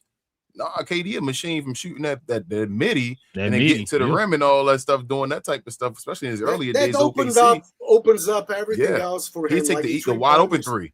And that's what they don't understand. I tell you, that's what they don't understand. Like that type of stuff opens up the three. You don't just start with the three. It opens up the three. Exactly. And KD is a better shooter. Always was a better shooter. Even when his percentages were low. Like I just think there's certain size. At a certain size, you just can't, because basically your head is at the level of the rim. It's like shooting on the small hoop, you know, guys. Shooting down. Yeah. Sort of. It's the same technique like on the small rim in your room, like the plastic rim you have in your room, like the sort of the same technique. You're basically shooting at the same size, and especially if you're jumping too, like at Wemby's size. I don't think he'll ever be an elite like shooter. So if his game doesn't evolve, like, and again, can he evolve like to a better post player at his size again? And we're talking not just height, but width as well. Girth, heftiness, like with his point of gravity, like with those long legs, long skinny toothpicks. Like, can he actually? Because Porzingis had that same problem. But he's a little bit shorter, a little bit stockier. Like, even though he was as skinny as Wemby coming to the league, like how much mass he can gain and how will that affect his mobility and game? Like there's a lot of like he's a fascinating player, and you know there's a lot of issues to be solved. But I also think that's why Spurs are going all in now. Like, because they know, like, there's a lot of questions with Wemby. Let's cash in, like, as soon as we can. Let's get those championships. I say that multiple times, Matej. Who knows how long he's going to last? Like, I think they're realizing now, and that's even with the like low management he plays right now. And the people were saying, well, if he played more minutes, I think the Spurs don't want to play him more minutes. Like, they're trying to protect him from himself with his height. That height doesn't last. Like I tell Relle, guys, when you get over 7'2", like, that's my cutoff usually in the NBA. I'm like, well, Paul's like, you feel me? Like, I don't usually want to draft you and get you. That's too tall. I told Keenan there's only one outlier. Sean Bradley. That's it. Man, that's your boy. And that's it. You feel me? He just did one thing for a second. You feel me? Like, that's it. So the Lakers, back to the Lakers for a second. How many games, the most games that Luka played in the season? Matej, you probably would know that. Was it something around 70, close to 70? I could actually check, but I think it was close. Yes, it was 70 in 23-20. 70. No, 72 was his rookie season. If 70 was. If he can get 70 to 72 games, the Lakers get a top 3 seed this year. He got a chance to win MVP. He got to play them many games. He doesn't have a chance to win MVP. He may not, but say, hold on. You're right about that. I ain't, but I'm just saying. But let's not even talk about that. And let's go to Lakers again. He can play 82. He ain't winning that MVP. But he has to play. If real talk, if he plays 70, I want Luka to play 70-something games. I'm tired of him missing, especially playoff games. I hate that when players miss playoff games. But I want him to play 70-something games. I really think when he's around, he changes the game so much. We already know what he does and how just him impacting winning in general. He plays 70-something games. I really think he got a chance. I think there'd be a top 3 seed. I'm not even going to say the MVP stuff because I don't even want to jinx and do all that again. But it should be in line for him to be an MVP. It should be in line for him to get an MVP. He should be, but he ain't getting one. Like maybe if he wins like 2 chips, something like that, 2 finals MVPs, they might give him one because they had to. Like because it would look super weird. Be the perfect year, though, Matej. This might be like not the. I know it's crazy, and we say it all the time, right? LeBron just left him, right? Like this is one of those like Kevin Durant storylines where KD leaves, Russell Westbrook, and all that. You feel me? Like it has a narrative there to it. He lost LeBron James. They don't like him. You're right. I'm saying I'm with you. That he's not going to win it. I'm just saying the narrative is there though. I'm saying if there's a narrative and you want to push something in LA and Lakers fans and the Laker media and all that, we lost LeBron James, one of the best players of all time. He's going on the team that's considered a contender because he's over there. If Luka gets to a top 3 seed and plays 70-something games, this should be the year that narrative works. But the Laker thing works against him as well when it comes to MVPs. One MVP for Shaq, one MVP for Kobe. How is that possible? How does Shaq only have one MVP? How does Kobe only have? Because Shaq and Kobe played with each other, Matei. But they played a long time without each other too. And Kobe got that one without him. It was part of the narrative and all, as far as Shaq not being there. You feel what I'm saying? Like, but it's still only one. Like when Shaq left, what was Kobe when Shaq left? 24, something like that. He still had his whole prime. Luka gonna get his one. Nash got 2 MVPs. Luka's going to get one. If he leads the league in scoring again, they're going to have to, even if it's a pity MVP. Like he might get one of those. Like you feel like those one pity. I'm serious. Like he's led the league now. What 2 of the last 3 years and all. Like he's going to have too many like leading the league and scoring, being 30 points scoring and all that stuff. They're going to be like, man, here you go. This shit MVP. Luka finally got it. He's going to get one. I'm telling you. They're going at least one. They're going to Joel and beat him. What you trying to tell me? But Joel Embiid got one to make up for the last one. Luka's gonna get a pity one where they say, "Here you go, Luka. We never gave you one." That's kind of what Kobe got. Kobe kind of got a pity one himself. The numbers weren't that great in Kobe's year as far as the Lakers just won a bunch of games. Yeah, compared to the years before, that was like his. Yeah, that was towards the. Wait, did he get that with Gasol? Yes, that was with Gasol when he got the MVP. So yeah, that was when he won a championship. One of the years they won the first year. Was it the first year when they lost? One of the years when they won that with Saul, though. Was it the first or second? It might have been a year where he had when they lost to the Celtics. One of them though. He won. He was one of those 3 years. He was. But we're gonna get to it was 2008. So it was. That was year before. Yeah. So that's the year. Was that the first year Powell was there? Now, that was before the first Power Championship. 2009 was the first, and 2010 was the second. Oh, right. They played. They lost to Boston in 9. Yeah. So he got the MVP in 8. In 8, yeah. I thought it was one of those finals MVP. Who got it in 9? Championship. I'm like in 8. He got it. If he got it in 8, it was after Nash. After Nash got through, and because team. The Lakers did what that year? Well, 2008. He had a good team that year. I don't think that's what I'm thinking. Like, how do you get because his numbers weren't that great. His seed was higher, I thought. I'm like that Laker team without Pau Gasol was. Yeah, Lakers were they were the first seed in the West that year. They got to 50. The year he won MVP in 2008. And that wasn't the finals year? But they still had like 10 wins last year. Yeah, that was the finals year. That's what I'm thinking. So that's the first year of the finals. That's the year they lost, right? Then they went back to back. Boston. Yeah, they lost to Boston that year. Yeah, beat Orlando. Beat Orlando. Yeah, that's the year. That's what I thought. The year he lost to Boston. That's the year he won the MVP. Yes, that was the first. But it wasn't the year they won after that. Yes, they won the championship, and they got to the finals that year. They got to the final that year. Yeah, that's what I'm saying. They had Pau Gasol on the team. Yes. And I actually thought he wanted one of those 2 years when they actually won it. But yeah, he got it. I mean, with Luka, after 23, 24, he didn't get it. And last season, like with the numbers he had, like, and not just, it wasn't that he didn't get it. He wasn't even close when it comes to voting. Like that's what tells me, like, he's not like after averaging 34, 9, and 10. That season 23-24, and after, they went to the finals later. But, like, he wasn't even close. Like, it was between Jokic and SGA that season. Like, Luka was a distant third. Like, he had, like, 2 or 3 first place. And that was the highest he ever been, was third. Yeah. And that's the highest he's been. Like, and I think the voters, like, those 100 people who vote for the award, like, have mostly their mind made up about Luka. And no matter what he does, like, because you actually hear it when you listen to some of those people like Wilbon, or like even like somebody like Michael Wilbon, who's like a respected sports journalist, like the like sort of the one of the sports journalism icons in US, like the huge personality. But when you listen to him, you know he doesn't watch Luka. He has his mind up already above, made it set up. and no matter what he does, like doesn't matter. Like he's gonna say Luka doesn't play defense, but even though he voted for Jokic and James Harden. and I believe they said in that run of James Harden. About that. In that run of James Harden, he had the most James Harden votes of anybody. They said of anybody, but he talks about Luka, but he voted for James Harden. Yeah, we saw the numbers on the show that day. Remember? That's crazy. He voted for Jokic 4 times, not just 3 times. Crazy.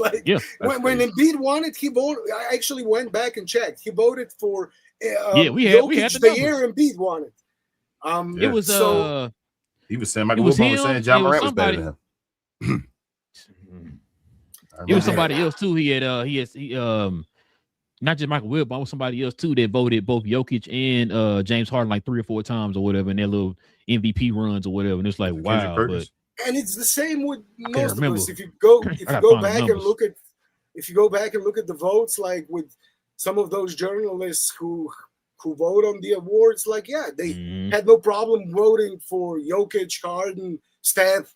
Like, you know, they had no problem voting multiple times for all the guys who weren't good defenders. But then you hear them say, I'm not, you know, Luka's not an MVP because he doesn't play defense. Even when he had actually a good defense, I think he was like above average defender last season. Like, even if you look at his numbers. Remember, he was in the voting for defensive player of the month, one of the months.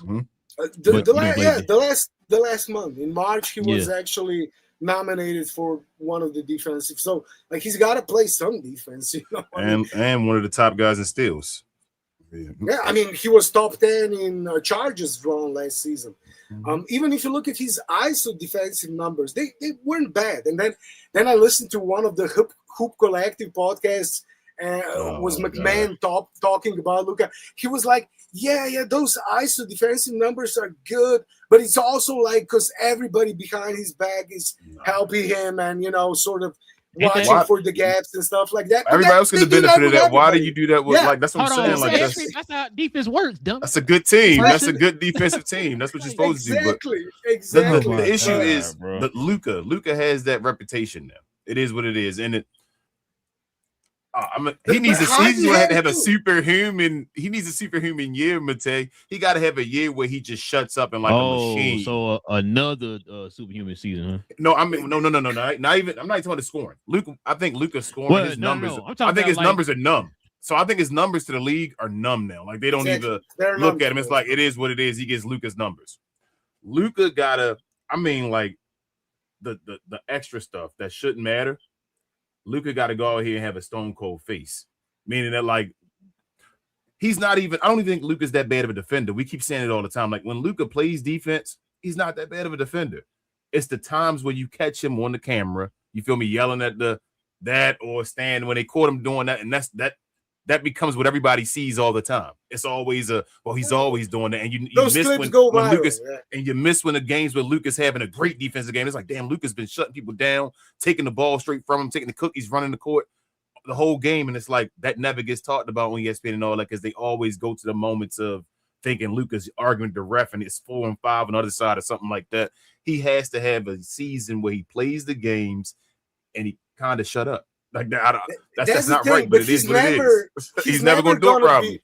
Like he's always going to have like, you know, 1, 2, a few times a year when something like that is going to happen, and those clips are going to go viral. Like he can have like great defensive year, like really great. And that's the thing, like all players have those situations. Like Jokic has a million of those situations. Anthony Edwards never a problem. Like he still does that. Like you can see every game you look at Jokic, you're gonna have one. I've been saying that, Matei. Where he's yelling at the ref, not getting back on defense, and those clips are never gonna go viral. But with Luka, he can have one, you know, in every 15 games, every 20 games, and that clip, and all the other games are gonna be great. But that clip's gonna go viral, and that's gonna just reinforce. Yeah, it's cool. You did the 19 over here, but let's get on that one though. And less technicals too. We need less technicals. Yeah, we got to. It's about cleaning up his image. I know that sounds crazy, and it's like, what are we talking about here? Luka has an image problem in the league. It's not his. It's not even like it's a wrong thing. Like he's done anything. He just has an image problem. I don't understand what it is, but it's an image problem, and he has to. It has to be for him to win MVPs. he kind of got to fall in line. It's like I'm talking to Allen Iverson here or something like that. Like, this is crazy, but he has to change up, and I don't know why, but he does, and that sucks. And I don't think he's ever going to be like 100%. Like, he's going to have those moments. Like, even, if he's consciously working, like, and you see like some progress, like in certain areas, and when he's like really, concentrating, like end of the seasons in Dallas or on the Lakers, like he gets to 15, 14 technicals, and then, he doesn't get any for the last like 2 months or 3 months or stuff like that. So he gets only one, like he did last season. And that's the thing. Like, he can work at it, he can get better at it, but he's never going to be 100%. And because those are the narratives that already exist with him. Even if he has one misstep, if he has 2-3 missteps in the season, those are going to get amplified, and those are going to, just reinforce all of those narratives, even if he has a good season. And we know nobody actually, when it comes to those voters, very few actually watch all the games. The games. So all they do is actually just watch the narratives, listen to the narratives, check out social media narratives, and go along with that. So that's crazy, bro. That's crazy, why I just don't think. I think Luka has a better chance of getting multiple finals MVPs than getting one MVP. Damn. Go ahead, bro. I'm not saying he's going to get multiple finals. I'm just saying. No. Yeah, you said better chance because you got to win them yourself. Finals MVPs are more about you. People still vote on them, but you just got to be the best player in the finals. Yeah, you can't really lie about that. But MVP, I think I tell Rel, he want him to move forward. Luka's going to be one of them players, especially if you got to win chips. You got to win chips. But he's going to be one of them players when we look back later on and be like, damn, he only got one MVP, or feel me, like something like that. I think he's going to be one of those guys. I mean, he already is. Like, when you look back in some of the seasons, the 23-24 season, look at his numbers, and they went to the finals and everything.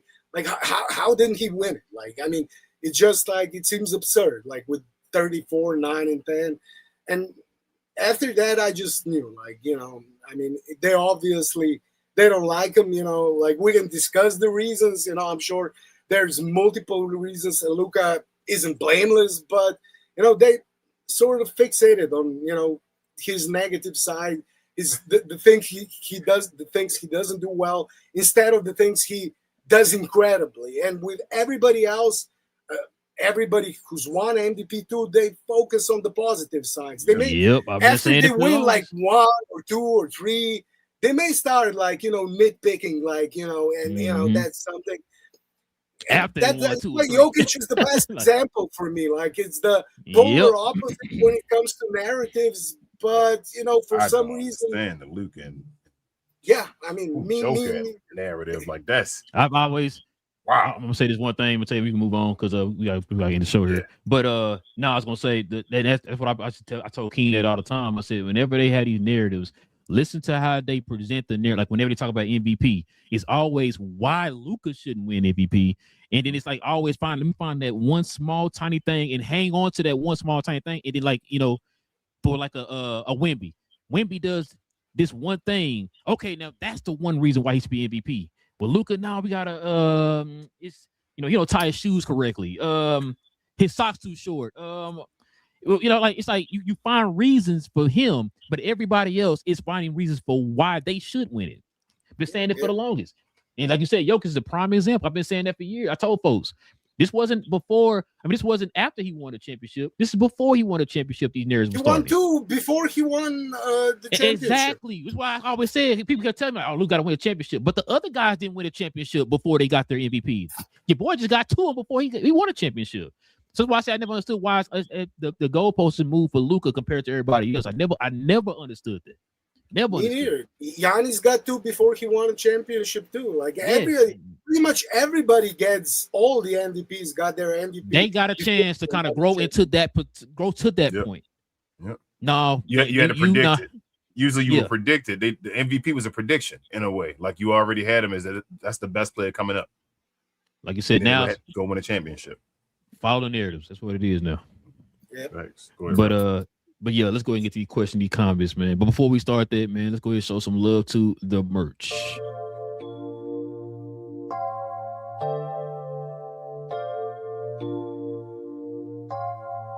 BTP, yo.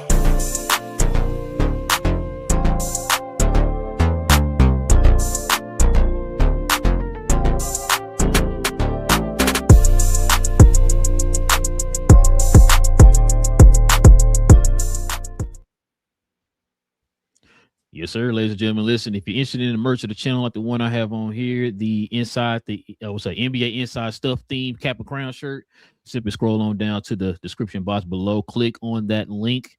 Members, you already know you get that permanent discount for being a member of the channel. Just our way of showing thanks to y'all for showing love to the channel in that special way.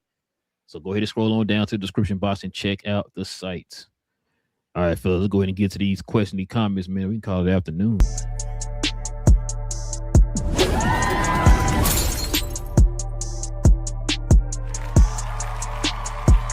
Sponsored by True Classic. The most interesting customer came into True Classic today. A young man came in right when the doors opened and said he had a job interview in just 30 minutes. The challenge, or so he thought, he had about $150 to work with. Now in most places, that's a fancy shirt, maybe some nice socks. But at True Classic, when you add more, you save more. So not only did I set him up with a pair of our 4-way stretch chinos, not only did I set him up with one of our white button-down shirts, I even helped him complete the look with one of our coach's jackets. All for just $130. So he found his fit, looked great for his interview, and I'm pretty sure he got the job too. That's true value. All right, let's do this. We got Big J in the house. Who is this Who? guy? He said, I think there is more running, like stuff coming off screens, but I would not discount the amount of contact with the 80s and the 90s because we also complain about the guys out there just doing cardio. Facts. So I said two things to be true at the same time, Big J. He said, I don't think load management is the solution. Teams need to adjust their training and medical team to cater to the style of play. Don't play injured players. Ask Rudy Tom Jonovich about a blow to the face. Yeah, well, that was an extreme example. What was it?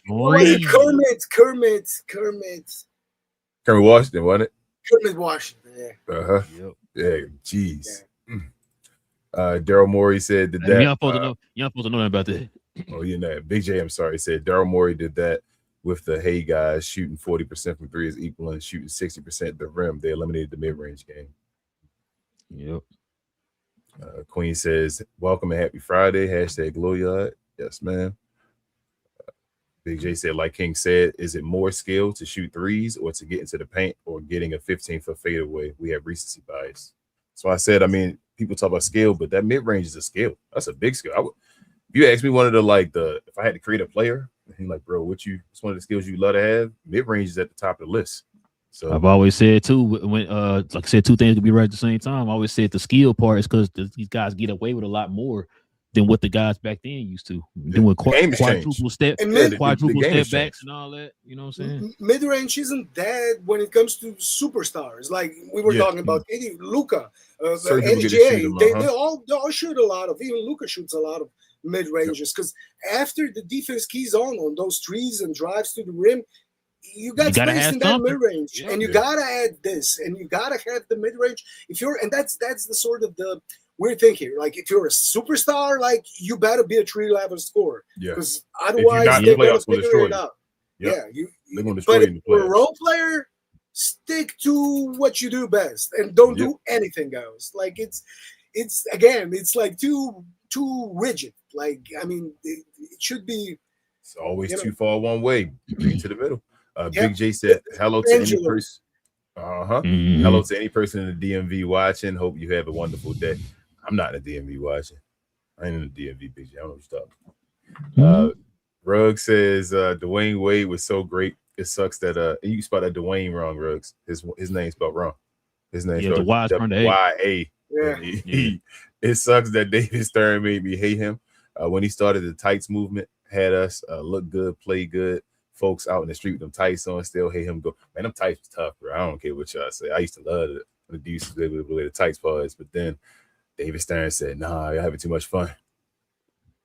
Remember Tracy McGrady's leg sleeves and all that too, bro? Yeah, bro. Hey, shout out to my boy B, man. They used to have that sleeve like Iverson back in the day, man. That's a favorite player. I had filled them sleeves, I ain't gonna lie. When they brought them to Walmart.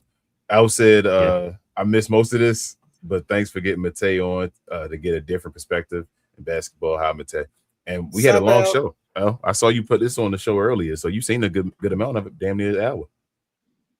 And she said, and Matei, I'm not a Lakers stan either, but I think Pelinka getting Kessler sold me a bit with him trying to build around Luka. She says, need PJ Washington to complete. PJ Washington will be a big, I ain't gonna lie to y'all. Lakers get PJ Washington though, and that stuff I'm start looking at. I'm like, okay, yeah. Right. Now we can talk. Matei. Now we talking now, yeah. Now we matter of fact, they don't have any assets. I know they don't have any assets. That's what I'm like. Second rounders now. But they saying the Mavericks and the Lakers are talking something serious, and I'm like, how are they talking something serious? I wouldn't think they have anything. I really wonder what's PJ's value around the league right now. Like, cause everybody knows he doesn't fit with Cooper Flag. Like, there's a lot of fit issues here. They basically occupy the same position, want to do the same. Yeah, only Cooper's better. It has more potential. Yes, better, and they're building around him. So and again, they drafted Morez. So again, the same position. They got a bunch of guys actually now when it comes to forwards. So they do need to. Looks like age-wise and everything, they do need to trade him. But would they trade him to the Lakers and? What would they trade him for? I do think Ujiri has now, he can do any deal he wants if he thinks it's good enough for the Mavs. It's not Nico's situation after the Luka trade when, he couldn't do a move with Lakers anymore. I think Ujiri can, but will they? And could the Lakers actually match other offers? That's not the issue. So the Lakers, I got an alert. They still eyeing Kuminga. The Lakers? Mm-hmm. I think they're gonna try to get both. I think, bro, if Rob Pelinka trying to do something crazy this shit. It's like he's trying to. It looks like he's trying to do something. Now I don't know if he's gonna get this stuff done, but he's trying to do something. They saying that the PJ talk is for real, and it's been happening serious conversation. They really, and I don't hear any other teams reaching out about this seriously. So they trying to get PJ to LA. And if that happens and you get a Kuminga, stuff is different now. I know Walker Kessler you stand in the backup center for a major, but the rest of your wings and all. We might have a conversation, bro. I ain't gonna lie to you. The Lakers start to become Walker Kessler just got to stay healthy then at that point, and the rest of the team becomes whoa. Big J said, I think offensively the Lakers did well, but beyond Kessler, they didn't address the defense until Thibault and Zaire. The fact that they keep talking about Grimes as a point of attack is concerning. Grimes. Grimes can do what he do. Y'all going to stop treating. I don't think he's a bad defender. I think he's good. And I think Sexton is a bit. He's a bit underrated as a defender. He definitely give effort. He's effort. That's what I'm saying. He's a big effort guy. He just smaller. He's small. He's gonna have some issues, but I think he plays hard on defense. And I think if you have a team of guys playing hard on defense, that matters. If everybody plays hard on defense, so that's where Luka's gonna have his influence felt as well. He's gonna have to set a tone, just like everybody else are gonna have to play the same way. And if everybody plays hard, we're going back to the 21-22 Mavs season. No elite defenders, but they made it work because everybody played hard. Even Luka tried on defense. That's what Kid actually did good on that team. He actually made him play defense and made everybody care about defense, and he showed. And effort. That's what I'm saying. Nobody really posting up no more. So you got a guard that shows effort. Shout out to Kyrie. Kyrie in the 2024 season and all when we went. Kyrie was a good defender in the playoffs and all that because nobody's posting nobody up. When you got guys behind you, effort and stand in front of people. That's most of the game. Big J said Austin and Kessler were both overpaid. I agree. But sometimes you got to overpay. He says Gafford is not the comparison. If both are healthy, is Kessler better than Lively? That's what I got around to. Big J. Yes. Yeah, we got to. And he says Lively only played 7 games last year, and that's still 2 more than Kessler. Jeez. Yeah, but again, with Kessler, they intentionally set him Lively had to have. Rugg said if I was the Lakers, I would have Max Ayton and Bronny, trade Reeves, and anything of value for my best college buddies and previous MVP James Harden. Reverse Nico that ass. Big J said I am not on Project 2028 foolishness. That's y'all man, fans be wild over there. Project 2028. Big J said I think the Spurs are the number 1 seed. I agree. He said OKC will probably drop to 4th. I wouldn't be surprised if Utah takes the lead. True. 4th. I don't know about OKC 4th. But I don't know about 4th. Maybe 3rd. Maybe 2nd. 3rd. Yeah, maybe. I'm third. going 2, but maybe 3. That's what the lowest I would go would be 3. But it ain't gonna be like no 8 or 9 game gap anymore. No, it'll be a couple games in between. You feel me? Like it'll be the top guy gets 59, and they'll be like 57 or something like that. You feel me? Like and Utah's definitely taking a leap because they aren't trying to lose anymore. They were really working hard to lose like for the past few years. If you guys remember, they actually started pretty good every season. Like they were actually too good. And then they had to do mid-season trades, sit everybody. Like last season, they were doing the clown stuff, like not just sitting guys before the games, sitting guys in 4th quarter. During the game. Remember? Yeah, I remember that. they won't be doing that as much this year. I don't think. So. Shout out to my boy, D-Town's finest man, George. They trying to do an extension with him right now. He got potential to be an all-star this year. Rugg said I wonder if Nate Ament will silence the haters and end up reaching a high ceiling. No way he is KD because KD was already butter in college, but could he get close or will he be Brandon Ingram? I mean, that's you see how crazy that is? Brandon Ingram is nice, right? And they compare Brandon Ingram to KD. And Brandon Ingram can do a lot of things KD can do. Like we talking about game, bro, you need a teamy version, get a Brandon Ingram.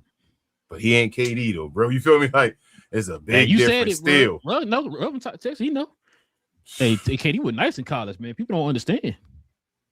I think he was shooting like 52% in college. We talking about jump shot. KD was that's smaller than he is now, and in college he's still shooting buckets and scoring.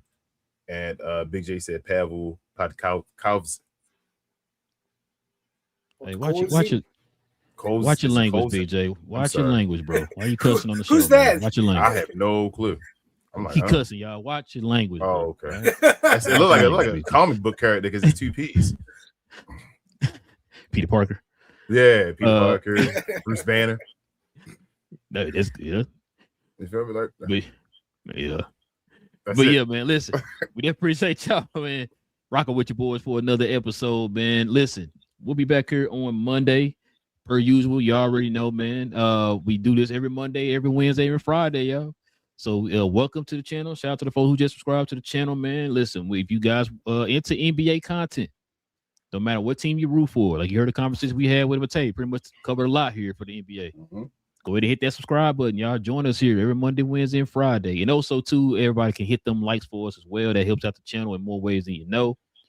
And yeah, also, just like the folks you saw on the screen, if you want to become a member of the channel, hit that join button right there next to the subscribe button. Consider becoming a member of the channel. Like I said, there's different perks also that come with being a member of the channel. That's if you so choose to do so, y'all. Hit that join button. Also, too, follow the guy who was in the comment section cussing, Big J, B.A. Cuz, and myself on Cuz We Geeks.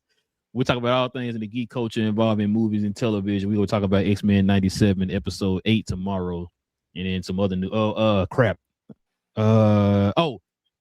X-Men casting news came out. So we're starting to get more X-Men casting news for the live action MCU X-Men. So we're gonna talk about that too as well. It was something else. I think that's pretty much it so far, but it's gonna be some other news too. But that's the main two: the X-Men 97 episode 8 conversation and the X-Men MCU X-Men live action movie casting. They casted Cyclops and I believe another person, I think Beast, was cast here over the weekend. So we're going to talk about that too as well. So join us over there if you're into Marvel, DC, Star Wars, all that type of stuff, man. We talk about all that over there on Cuz We Geeks every Tuesday evening and Saturday morning. Kings, or anything else I'm forgetting? Share, more share. And please hype the video as well if you're on a mobile device. Also follow myself, Queen, Travis, BA, and sometimes Devin on We Talk Combat. So we talk all things combat sports and sports entertainment. Like to call us the best, brightest, and the blackest combat review show there is on YouTube or anywhere else. We do watch-alongs throughout the week. Tonight is SmackDown. We just went to a Fairfax event in Virginia, house show yesterday. We'll talk about that probably this weekend. Shout out to Trick Williams. He just retweeted our tweet. So we were talking about that as well. Yeah, man, like we doing big things over there. Come over there if you're interested in WWE, combat sports, MMA. We talk about all that kind of stuff, mainly that WWE though. Yeah, that's about it. We see you over here again on Monday, and the floor is yours. Matei, let the folks know what you up to. I got all your stuff in the description and all as well, but let them know where they can find you. Yeah, on X, just click the link. I'm there if you want to hear my things. I have sport info on YouTube as well if you want to listen to that, and all other platforms like Spotify, Apple Podcasts. Like, it's sport info, it's everywhere. And if you want to check out it's mostly in Slovenian though, so but we do some. They have auto dub now, don't they? They do. Actually, Leon Team was telling me like she can actually listen to some of it. So nice. Yeah, So there you go. you can Subscribe over find there me to there. Sports Info. SI, yeah. I ain't gonna lie to you, Matei. My favorite tweet of yours is when you be calling out narratives, bro. I like it.